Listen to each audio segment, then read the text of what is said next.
All right, let's get right into it.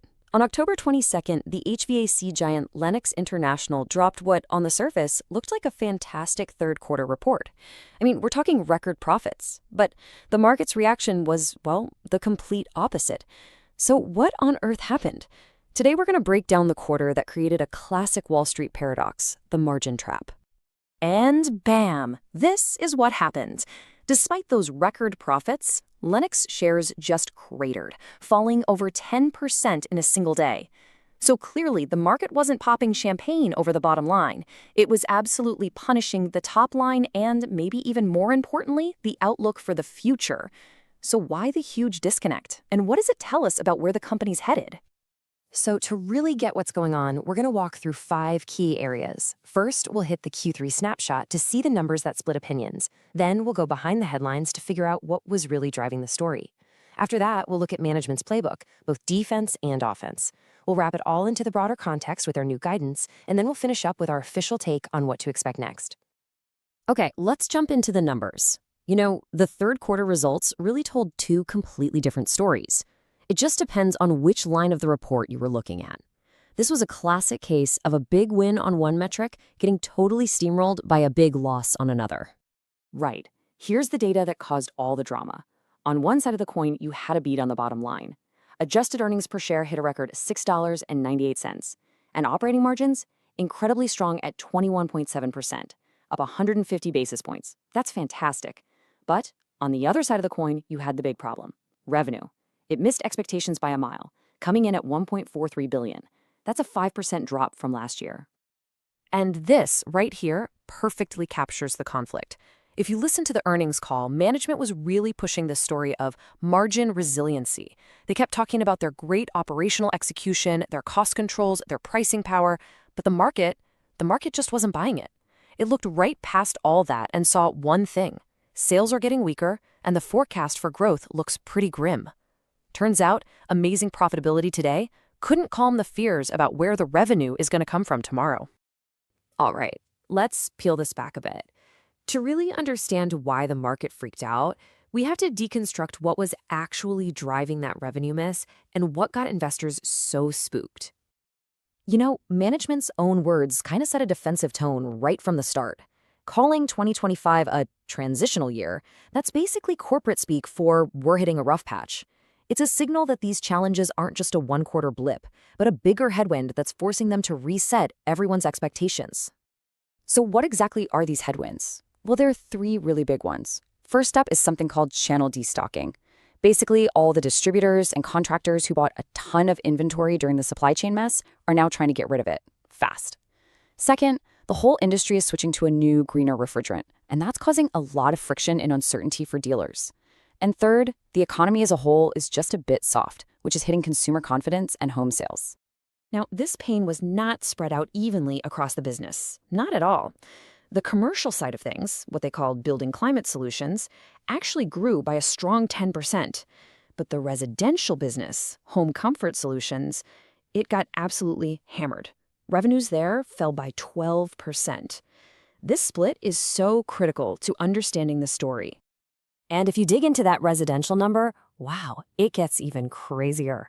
That revenue drop was driven by a 23%. That's right, 23% decline in the actual number of units sold.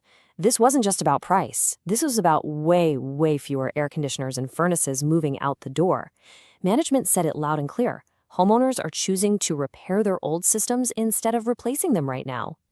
Okay, so faced with this downturn, what's the plan? Well, management is running a 2-part playbook. They're playing some serious defense to protect the bottom line today, but they're also playing offense to get set up for growth tomorrow. The defensive game is all about protecting those margins we talked about, and honestly, this is where Lennox really flexed its muscles in Q3. They held their prices firm, they slashed administrative expenses, and they slowed down the factories to get their inventory right. This is the kind of operational discipline that lets you post a record profit even when your sales are falling.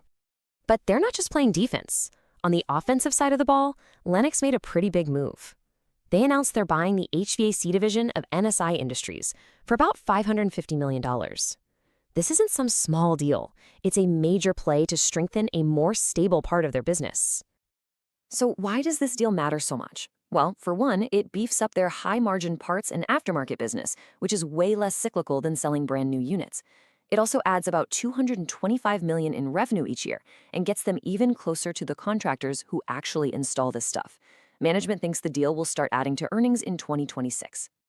All right, let's pull back and look at the big picture here. Because honestly, the single biggest reason the stock got crushed wasn't the Q3 results themselves, it was the company's updated forecast for the rest of the year.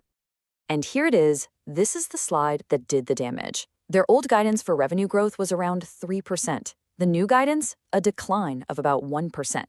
The earnings range was lowered too. And look at free cash flow. It got cut significantly, from a range of $650 to $800 million all the way down to about $550 million.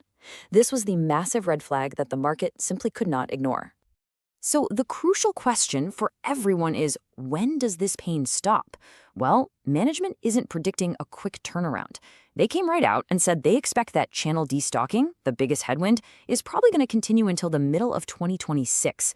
That means we're looking at least 2 more tough quarters before things might start to get back to normal. And that brings us to our final section, our take. Putting all of this together, what should we, as analysts and investors, be looking for in the next earnings call and beyond? The question for investors today is simple, but it's really tough. Is Lennox a value trap? Where the stock looks cheap, but it's just going to keep falling? Or is this a deep value opportunity? A chance to buy a really solid company while it's navigating a temporary, even if it's painful, downturn? To answer that, you can't just guess. You need to watch for specific signs. In the very near term, for Q4, it is all about how much progress they're making on that inventory reduction.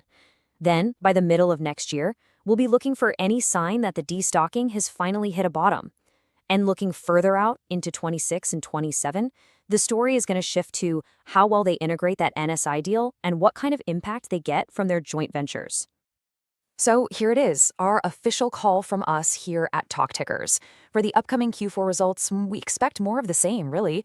Intense volume pressure on the residential side, but it'll be partially offset by that impressive margin discipline. For the stock itself, we think it's likely going to be stuck in a range, trading sideways, until there's clear proof that inventories are normal and revenue is stable again. And that all leads us to our final reading, market perform. Look, Lennox is doing an exceptional job managing the things it can actually control, like costs and pricing. But the headwinds on the top line from destocking and a soft market are just too powerful to ignore right now. Until revenue finds its footing, it's really hard to see a clear reason for the stock to significantly outperform. This is not financial advice.